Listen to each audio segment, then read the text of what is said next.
নোয়াখালী সেনবাগ সরকারি পাইলট উচ্চ বিদ্যালয়ের ২০১১ ব্যাচের রাজুর কিডনি রোগে আক্রান্ত হওয়ায় তার ব্যাচের বন্ধুরা সেনবাগ সরকারি পাইলট উচ্চ বিদ্যালয়ের ৯৬ ব্যাচ থেকে ২০২৪ ব্যাচের ছাত্রদের অংশগ্রহণে রাজুর চিকিৎসার ব্যয় নির্বাহের জন্য অর্থ সংগ্রহ করে। নোয়াখালী থেকে মোহাম্মদ আবু নাসের জানান, বৃহস্পতিবার বিকেলে শিক্ষক মিলনায়তনে রাজুর চিকিৎসার ব্যয় নির্বাহের জন্য সংগৃহীত অর্থের চেক বিতরণ ও আলোচনা সভা অনুষ্ঠিত হয়। প্রাক্তন ছাত্রদের আয়োজনে সেনবাগ উপজেলা নির্বাহী অফিসারের কক্ষে রাজুর চিকিৎসার ব্যয় নির্বাহের জন্য বিগত ১ মাস ধরে সংগ্রহকৃত অর্থের চেক রাজুর বড় ভাই সুমন ও সাজুর হাতে তুলে দেন সেনবাগ উপজেলা নির্বাহী অফিসার মোহাম্মদ মহিউদ্দিন। উক্ত অনুষ্ঠানে ৯৪ ব্যাচের মোহাম্মদ শহীদুল্লাহ মিন্টুর সভাপতিত্বে সঞ্চালনা করেন ২০০৫ ব্যাচের মোহাম্মদ মোজাম্মেল হক। এ সময় উপস্থিত ছিলেন মরহুম শাহ আলম চৌধুরী ফাউন্ডেশনের চেয়ারম্যান খোরশেদ আলম ফুটন চৌধুরী, স্বেচ্ছাসেবী ২০০৫ ব্যাচের আলাউদ্দিন আলো, স্বেচ্ছাসেবী রবিউল ইসলাম রবি, ২০০৭ ব্যাচের নাজমুল ইসলাম মানিক, ২০০১ ব্যাচের আমির হোসেন, ২০০২ ব্যাচের ফাইম, ২০০৪ ব্যাচের সাজ্জাদ সহ প্রিন্ট ও ইলেকট্রনিক মিডিয়ায় কর্মরত সাংবাদিকগণ।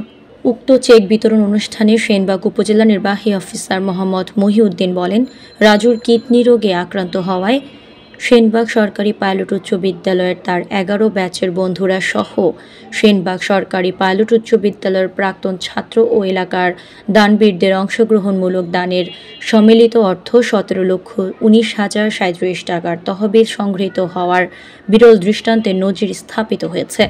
এ বিষয়ে রাজুর বড় ভাই সুমন জানান, রাজুর ব্যাচের বন্ধুরা সহ সেনবাগ সরকারি পাইলট উচ্চ বিদ্যালয়ের প্রাক্তন ছাত্রদের, এলাকার ব্যক্তিবর্গ, দেশ ও বিদেশে অবস্থানরত ব্যক্তিদের দানের অর্থ রাজুর চিকিৎসার জন্য প্রদান করেছেন। তাদের প্রতি আমি এবং আমার পরিবার কৃতজ্ঞতা প্রকাশ করে শেষ করতে পারব না। আমি সকলের প্রতি কৃতজ্ঞতা জানাচ্ছি। উক্ত তহবিল সংগ্রহে প্রত্যক্ষভাবে সার্বিক তত্ত্বাবধানে ছিলেন স্বেচ্ছাসেবী ২০০৫ ব্যাচের মোহাম্মদ মোজাম্মেল হক, ২০০৪ ব্যাচের মিঠু ও টিপু। চিকিৎসার জন্য তারই সহপাঠী এবং তার স্থানীয় যে সকল স্বেচ্ছাসেবী ভাই বন্ধুরা আছে তারা এগিয়ে এসেছেন এবং এই এগিয়ে আসাটা আসলে আমাদের ভিতরে যে মানবিকতা, আমাদের অন্যের প্রতি যে পরোপকারিতা বিনা স্বার্থে একেবারে স্বপ্রণোদিতভাবে, এটা আসলে আমাদের সকলকেই অভিভূত করেছে এবং তাদের যে অবদান নিতান্তই কম নয়। তাদের প্রচেষ্টার ফলে বিভিন্ন শিক্ষা প্রতিষ্ঠান, মসজিদ, পাইলট, বিভিন্ন ব্যাচ হতে এবং বিভিন্ন ব্যক্তি সংগঠন থেকে প্রায় ১৭,১৭,০০০ সামথিং টাকা তারা কালেক্ট করেছে।